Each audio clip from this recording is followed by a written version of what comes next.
Et tu vas pouvoir partager ton PowerPoint.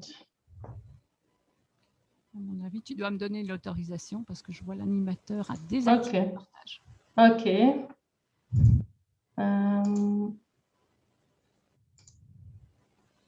Plusieurs participants, voilà. OK, c'est bon? Super, oui. Voilà, vous voyez, j'espère, maintenant cette fois-ci, le PowerPoint qui s'affiche, le Feng Shui et la cuisine. Super. Allez, on est parti.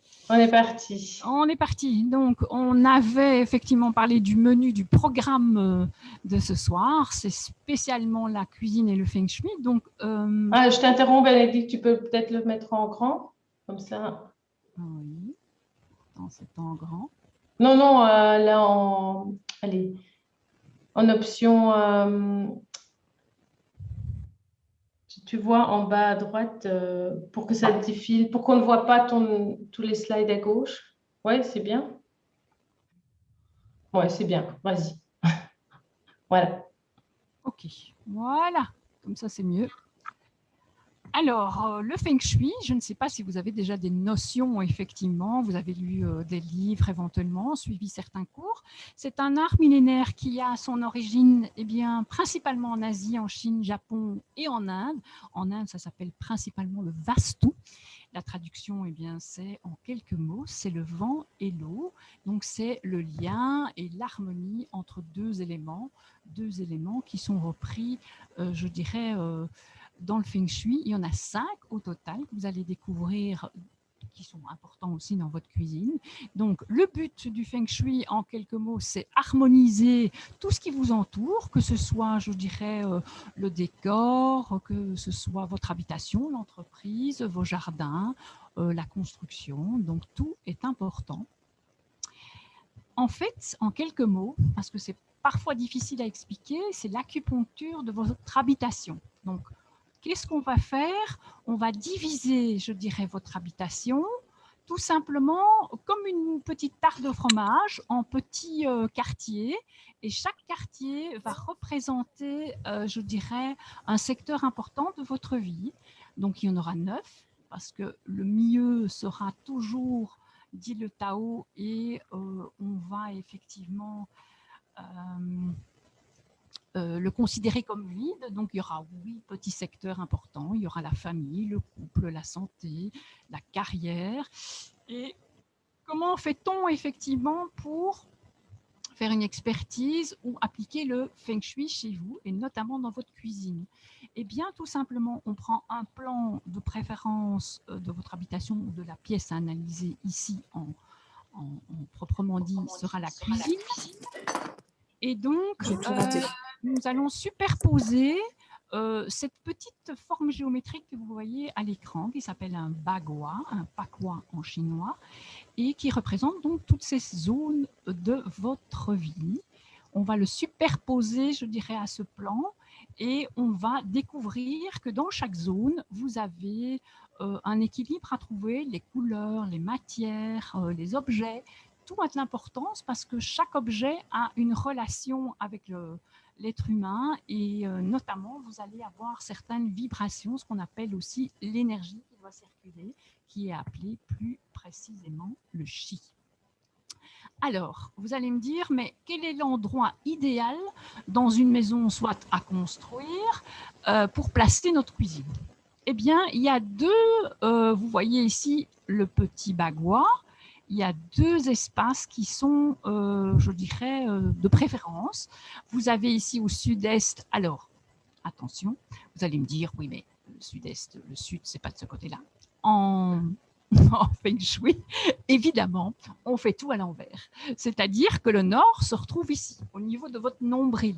Donc, vous regardez votre plan, vous regardez votre habitation et vous mettez ce petit bagua, cette forme géométrique sur votre ventre, comme si vous regardiez en fait votre habitation à l'entrée principale.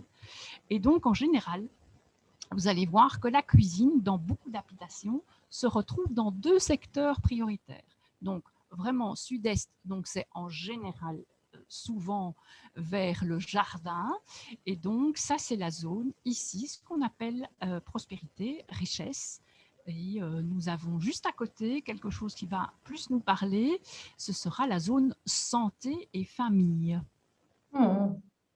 Alors, on va effectivement de préférence installer sa cuisine dans ces secteurs-là. Et un des éléments va être pris et important dans la cuisine également, c'est l'élément bois. Pourquoi le bois? Parce que vous allez constater que même si vous avez un bureau en bois, c'est plus facile pour faire circuler l'énergie, c'est vraiment un bon conducteur. Alors la cuisine, effectivement, c'est, je dirais, un endroit privilégié en général de la famille. C'est une maison de partage. En général, bon, ça dépend un petit peu de l'espace, vous allez me dire. On va partager les repas, prendre les petits déjeuners ensemble. Donc, il y a quelque chose qui est primordial et la base du feng shui, c'est comment l'aménager d'une façon optimale. Eh bien, la base, avant de commencer, je dirais, à faire du feng shui ou d'y penser, il faut désencombrer. Pourquoi? Ah, Bénédicte, tu peux juste bien parler à côté du micro. Oui. Ouais, voilà. Oui, d'habitude, j'ai un micro incorporé, donc c'est plus facile.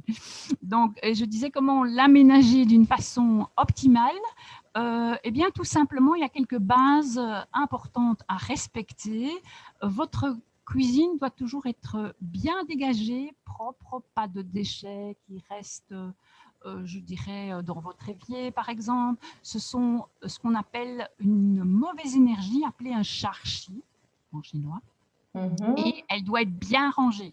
Donc, ça ne doit pas être... Je sais que c'est difficile parce que parfois, on est maman. Voilà. Bon, on accumule des petites choses, on a tendance à mettre chaque jour des éléments. Eh bien, il faut essayer de respecter au quotidien certains petits automatismes.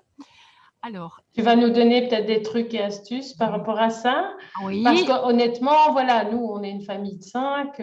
Oui. L'avoir super en ordre comme ça, c'est un jour semaine. Hein. Quand la femme de ménage est passée. Ah oui, évidemment, ça ne reste pas, je suppose. Bon, c'est vrai que l'idéal, c'est d'avoir beaucoup de rangements, comme ça, on cache beaucoup de choses, on va dire, mais on évite d'accumuler aussi certaines choses sur le plan de travail ou ce qui est, c'est pas optimal pour faire bouger l'énergie et la communication entre la famille.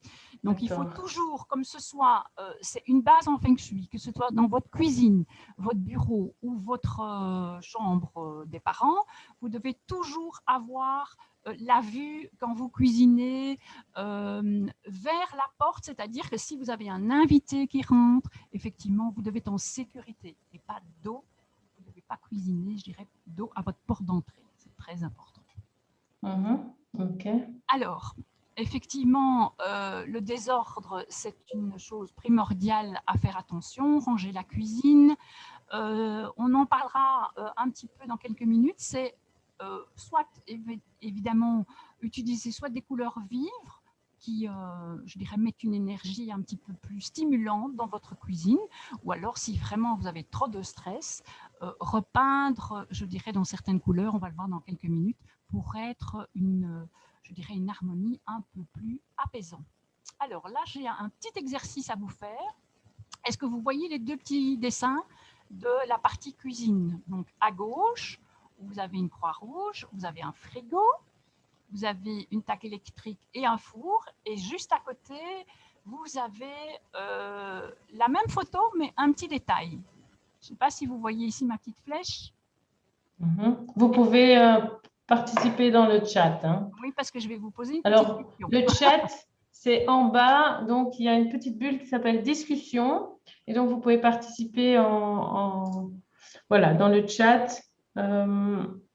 En répondant à... Voilà. Et donc, quelle est la meilleure position des deux images, croyez-vous, pour le Feng Shui? Qu'est-ce qui est je dirais, le top, entre guillemets, des deux images? Je ne sais pas si vous avez le temps de répondre. Celle de gauche, où il y a la croix rouge, ou à droite? Voilà, Cécile qui dit celle de droite. Oui, bravo. Pourquoi? Eh bien, parce qu'il y a plusieurs éléments, je dirais, en Feng Shui, l'eau et le feu, qui sont très importants. Donc, l'eau est représentée par le frigo et vous avez le four qui est représenté par le feu. Donc, ils ne peuvent jamais être conjoints. Donc, ça veut dire, vous allez me dire, oui, mais bon, moi, à la maison, effectivement, c'est plus dans la première partie, mon four et mon frigo sont l'un contre l'autre. Donc, il y a des petites astuces, éventuellement, mettre une petite plaque de bois, parce qu'effectivement, ça circule beaucoup plus amplement. Vous avez une petite possibilité de mettre une plaque en lierre. Je veux dire, ça va faire un peu tampon entre les deux zones parce que c'est vraiment quelque chose qui est à déconseiller. Alors, quelles sont les astuces aussi à faire dans votre cuisine si c'est existence? Donc, toujours faire très attention, ça, vous ne devez pas avoir, je dirais, de grandes démarches à faire. Si vous avez encore un four, peu importe, je dirais quel est le type de four, il faut toujours aussi, comme votre cuisine, en parfait état de marche et propre pour éviter les soucis d'argent. C'est comme une perte d'argent si vous avez l'accumulation de déchets dans votre cuisine. Tout ça, c'est négatif. Donc, pour éviter, restons propres et tout en état de marche.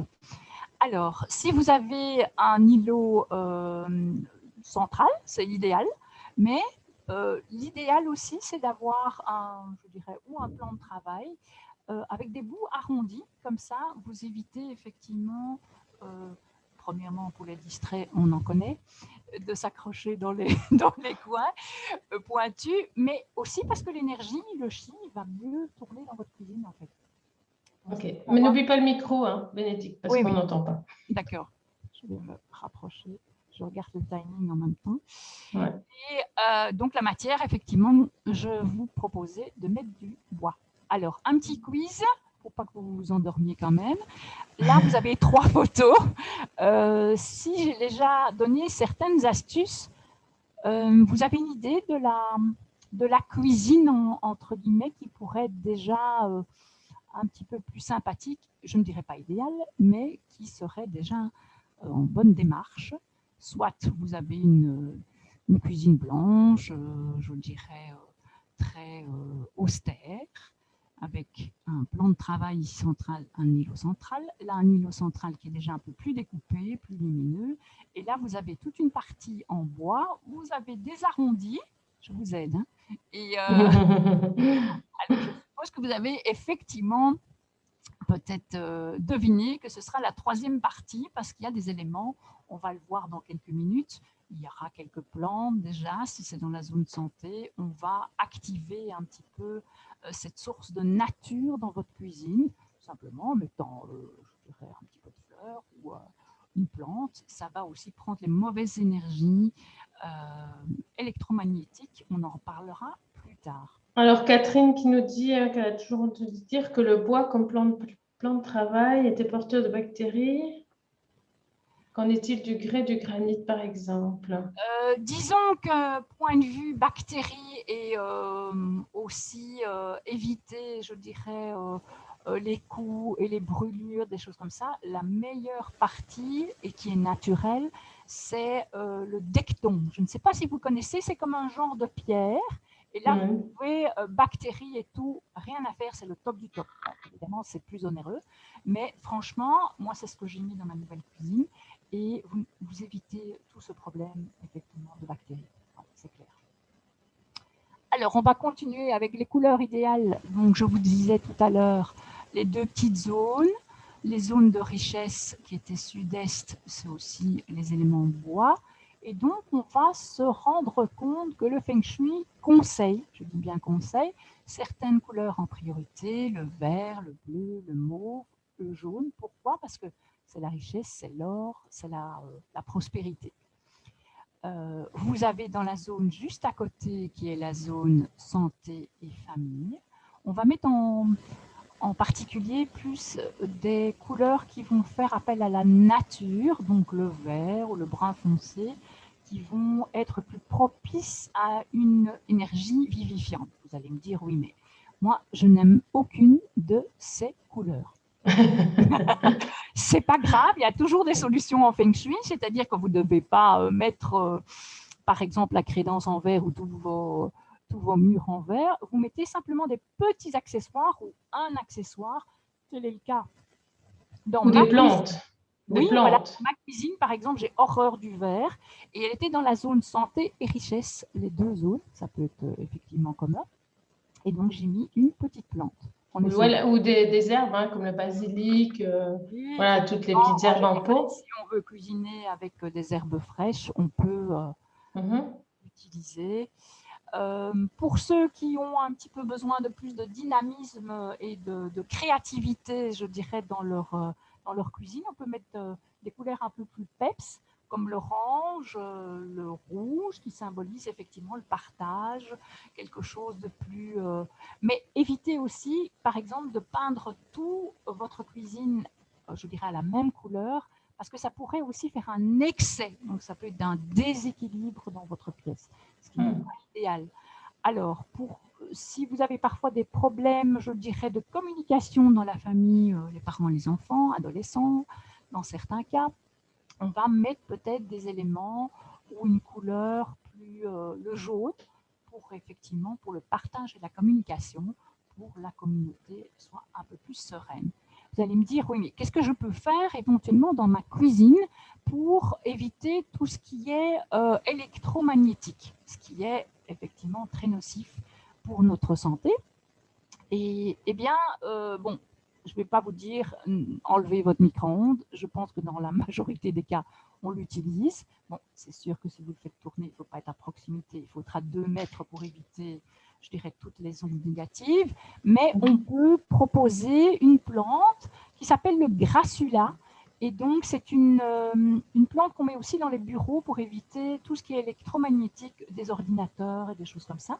Et chaque fois que vous allez mettre effectivement vos éléments électromagnétiques, le four, le micro-ondes en route, eh bien, ça va faire un peu écran entre vous et les appareils, on va dire. Alors, tu parles du micro-ondes, mais c'est pareil pour les vitres céramiques. Non, les tacs à induction, par exemple. Moi, j'ai C'est des ça, tacs à induction, donc voilà.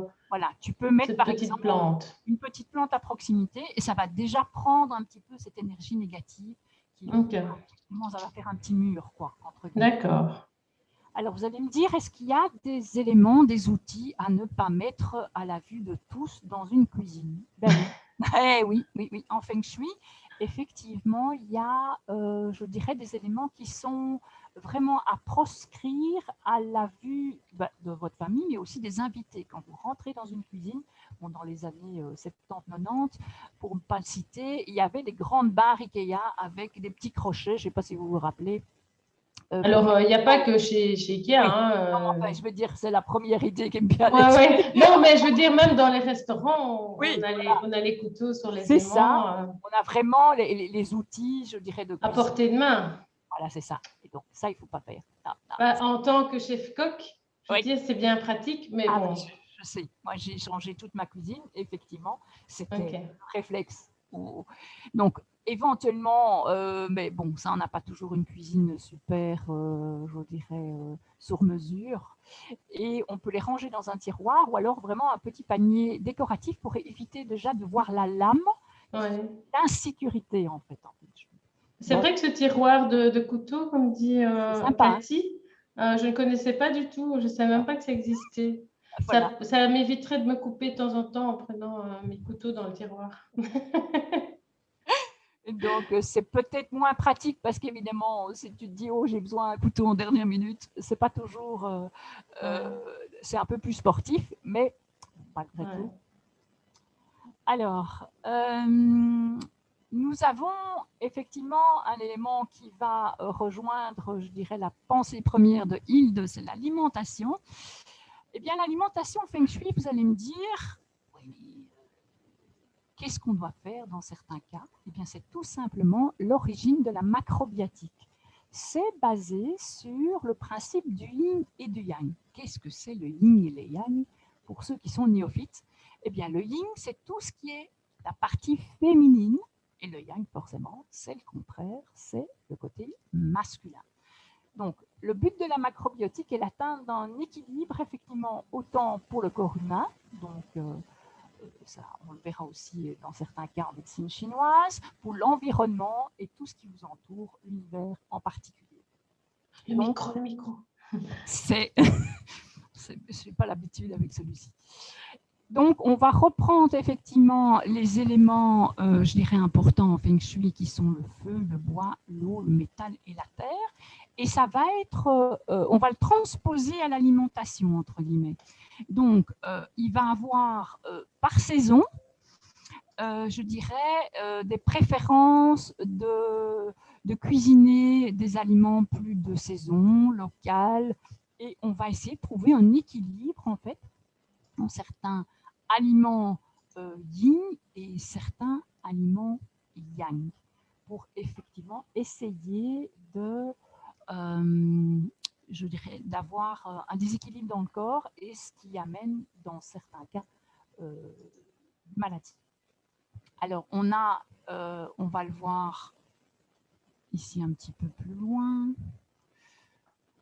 que dans notre période actuelle, le printemps, eh bien, on va plutôt utiliser des aliments qui sont plutôt frais. On commence, bon, si la température arrive un petit peu plus clémente les prochains jours, on l'espère, eh bien, on va mettre des éléments plus yin qui sont plutôt frais, froids, qui ont un goût plus salé, amer, tandis qu'en général, on va plus utiliser les aliments, je dirais, de cuisson, comme les pot-au-feu, ça va être plutôt chaud et ça va être plus utilisé, je dirais, en période hivernale.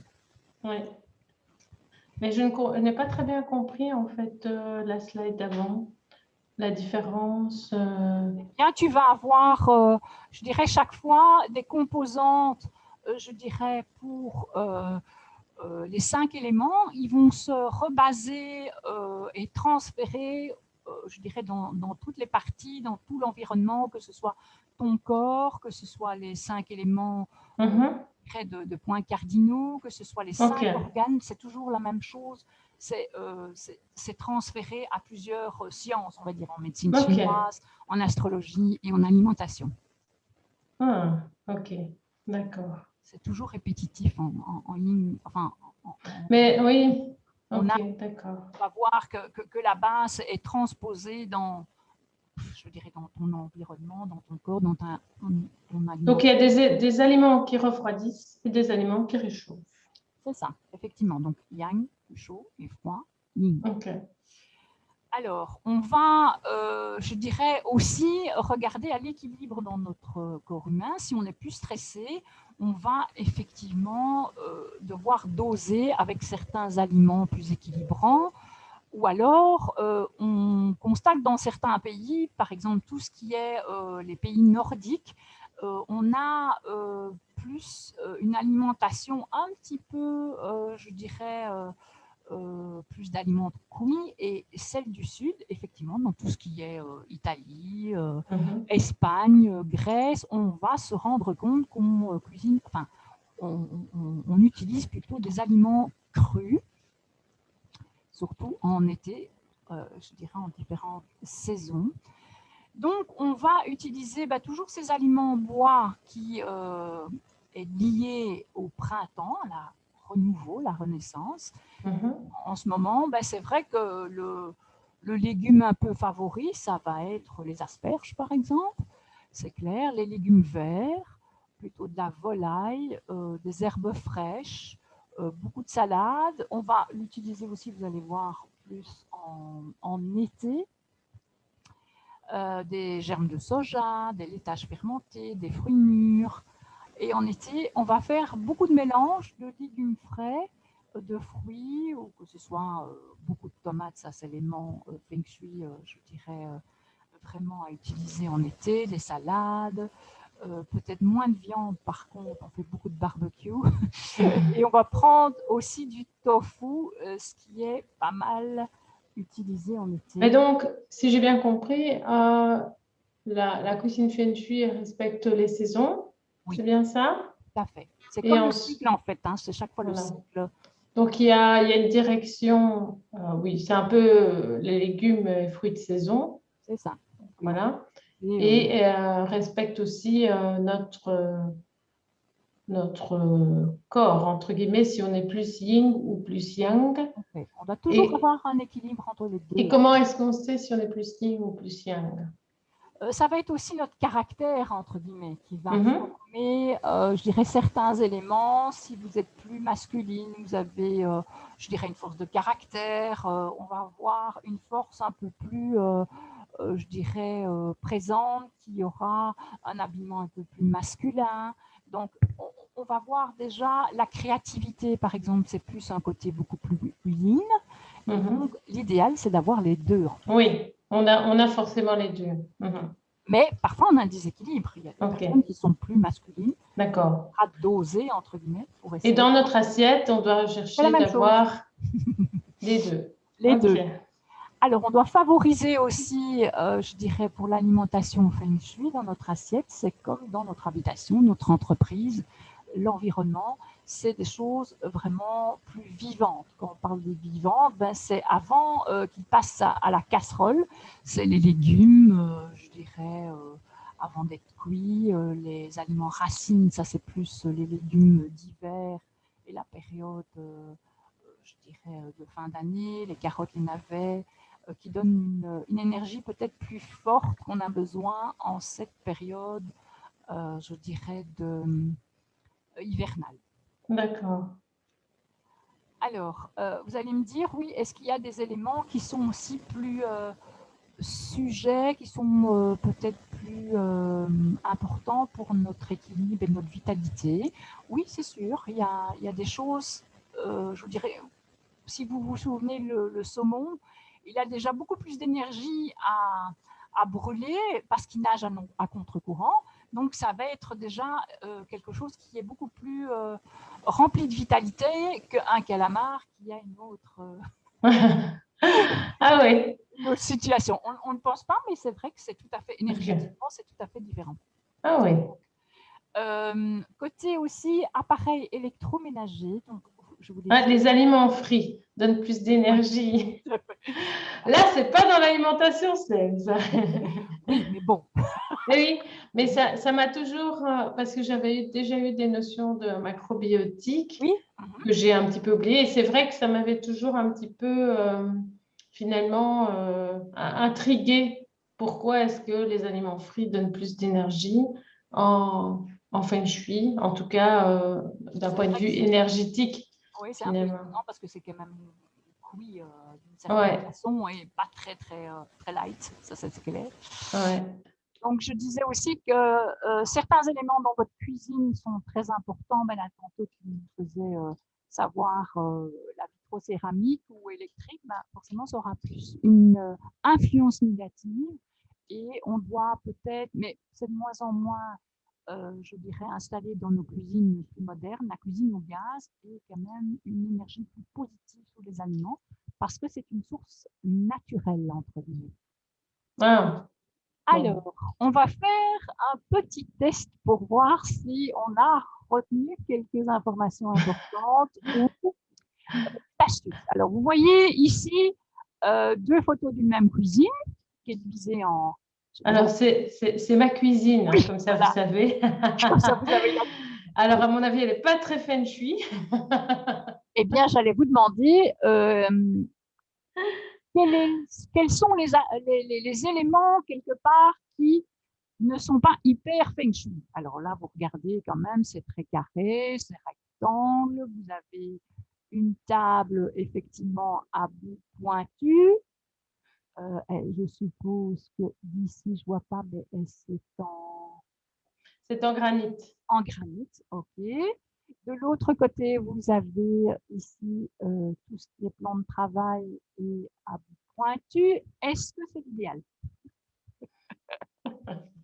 Bon, si normalement vous avez écouté le début, si vous étiez là bien attentif, eh bien effectivement, c'est pas l'idéal. Mais dans ce cas-ci, bon, on ne s'est pas biseauté entre guillemets la table et quoique, bon, moi j'ai fait biseauter par exemple le decton, c'est possible, tous les coins, comme ça, un, on évite de s'accrocher, mais deux aussi, l'énergie passe plus facilement. Ok. C'est beaucoup plus serein entre guillemets. Tu Alors, pourras écrire le mot decton parce que Cathy oui, bien voilà, sûr. voulait Je le mettrai dans avoir le le chat nom après, exact. peut-être, quand j'aurai, Voilà, voilà, exactement. quand on aura fini le PowerPoint. Je pense que j'arrive à la fin. Et Alors ici, donc, par rapport à ma cuisine, elle n'est pas très feng shui en fait.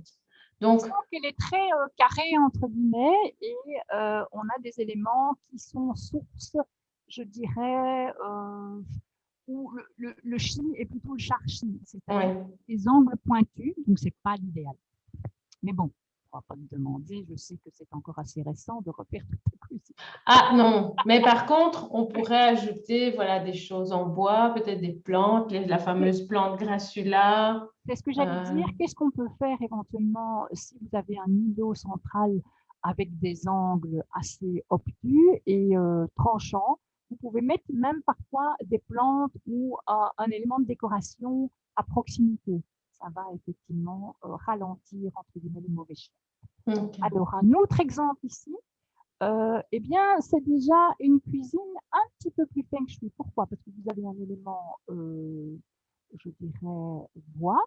Vous avez Ouais. ici tout ce qui est vitrocéramique et four qui est bien loin de tout l'élément haut. Ici, les pieds, vous avez le lave-vaisselle et ce qu'on ne voit pas à l'entrée, vous avez un frigo, vous avez le micro-ondes qui est vraiment, je dirais, séparé entre guillemets. Vous regardez quand vous cuisinez le plan de travail ici face à l'invité, donc c'est déjà mieux. C'est découpé, donc forcément, bah, le feng shui il a plus tendance à tourner dans toute la cuisine. Ce qu'on ne voit pas, je vais peut-être augmenter, voilà. Ici, tous les coins sont biseautés.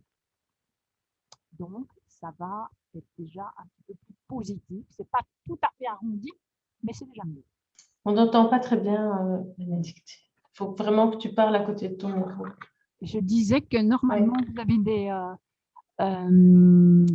des coins plus biseautés, donc c'est déjà un peu plus arrondi, entre guillemets, c'est moins tranchant. C'est déjà D'accord. positif.